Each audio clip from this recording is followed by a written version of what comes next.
Nima uchun o'zini bir musulmon degan odam, o'zini yaratgan, o'ziga rizq bergan, o'ziga rahmat qilgan Allohning so'zidan bearam bo'ladi.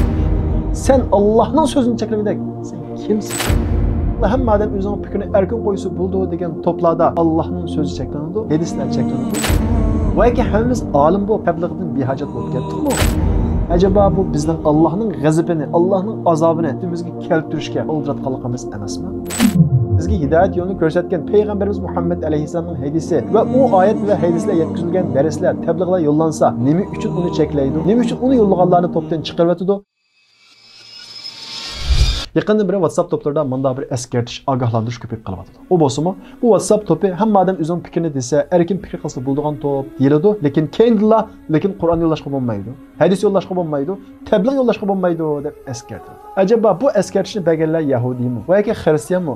Nima uchun o'zini bir musulmon degan odam, o'zini yaratgan, o'ziga rizq bergan, o'ziga rahmat qilgan Allohning so'zidan bearam bo'ladi? Nima uchun uni anglamasa-ku mayli, uni yo'llashdanmi cheklaydi? Nima uchun bizga to'g'ri yo'lni ko'rsatgan, bizga hidoyat yo'lini ko'rsatgan payg'ambarimiz Muhammad alayhisolamning hadisi va u oyat va hadislar yetkazilgan darslar, tabliğlar yo'llansa, nima uchun uni cheklaydi? Nima uchun uni yo'llaganlarni to'pdan chiqarib o'tadi? Shundaqla hamma odam o'zining fikrini erkin qo'ysa bo'ldi degan to'plarda Allohning so'zi cheklanadi, hadislar cheklanadi. Acaba bu gap bizni Alloh taolaning Qur'on Karimni sifatlagan va qalallazina kafaru la tasma'u li hadal Qur'an, ma Qur'onni tingshimanglar deb Qur'ondan to'sgan kofirlarga o'xshatib qo'ymasmi? Acaba bu askartishimiz bizni payg'ambarimiz Muhammad alayhisolamning davridagi Qur'on o'qilsa, qulni quliga tiqib olgan munofiqlarga o'xshatib qo'ymasmi? Acaba bizning bu askartishimiz Nuh alayhisolam necha yillab, kecha-kechalab ularni islomga da'vat qilsa, ularga tabliğ qilsa, Nuhning so'zini anglamayli, uning da'vatini, uning tabliğini anglamayli deb qo'llarini quliga tiqib olgan u jahil kishilarga bizni o'xshatib qo'ymasmi? Acaba bizning bu Qur'ondan qaytishimiz, hadislardan, tabliğlardan, darslardan qaytishimiz bizni Alloh taolo Qur'on Karimda ogohlantirgan va iza qila lahum ta'alu ila ma anzalallohu va ilar rasul ra'aytal munafiqina yasudduna anka sududa. Ularga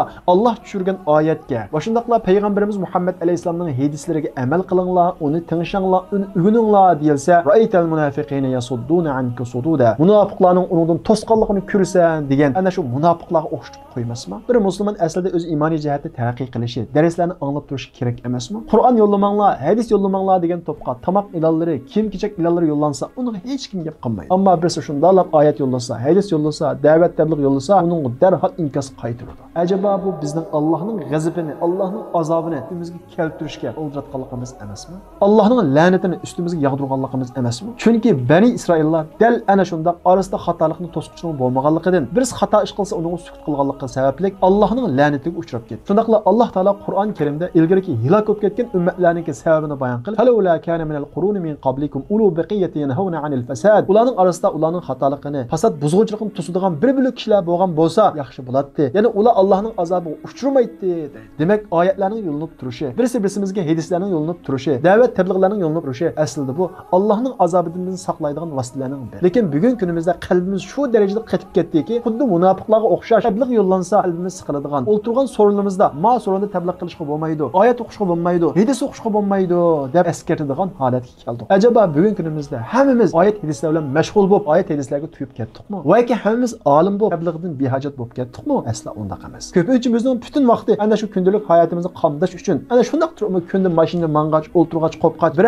oyat anglashqa, hadis anglashqa, dars anglashqa vaqt chiqarish yo'q. O'zimiz bo'lgan to'pqa bir tabliğ va yoki oyat yo'llansa, nima uchun bearam bo'lamiz? Darvaqa bu bizning nihoyat xatarlik bir ahvol qaratmayotganligimizni bildiradi. Chunki bu bizga Allohning azobini keltiradi. Chunki payg'ambarimiz Muhammad alayhisolam hadisda "Vallazi nafsi biyadihi la ta'murunnal ma'ruf va la tanhauna 'anil munkar." Alloh bilan qasamki, sizlar chuqum yaxshilikqa buyurib turishinglar kerak. Yomonliklardan to'sishinglar kerak. Aw la yushikanallohu ay yab'atha alaykum aqaba. Agar unda qilmasanglar, ya'ni yaxshilikqa buyurib, yomonlikni to'smasanglar, ana shundaq da'vat tabliğlardan qochsanglar, Alloh o'zining dargohidan sizlarga azob avat. Thumma tad'unahu fala yustajab. Ondan keyin sizlar Alloh qanchalik duo qilsanglarmi, duoinglar ijobat bo'lmaydi. Bugun kunimizda bizning iymonimiz kundan kunga ojizlab mengiladi, erib ketyapti. Demak, bizning WhatsApp to'plaridan oyatlarni yo'llashni cheklashimiz, o'ltirgan so'rlarimizda Qur'on o'qilmasin yoki tabliğ qilinmasin degan bu shartlarni qo'yishimiz emas, bizning Allohning azobini chaqirganligimiz. Sen Allohning so'zini cheklamidek, sen kimsin? Har bir musulmon qarindoshlarimiz o'zini Allohning azobi qolmay deydi ekan, bu narsalarga diqqat qilishimiz kerak. Agar biz bu narsalarga diqqat qilmasak, bu qaramaqa kichikdek turgan bilan bu Allohning g'azabini keltiradi. Allohning jazosini bizga keltiradi. Allohning jazosi osmondan tosh yig'ib kelmaydi. Ba'zida bizning bolalarimiz orqali keladi. Ba'zida mol dunyomiz orqali keladi. Ba'zida ruhiy jihatda keladi. Ya'ni Allohning azobi chuqur keladi. Bu sababdan hammamiz bu narsaga diqqat qilsak,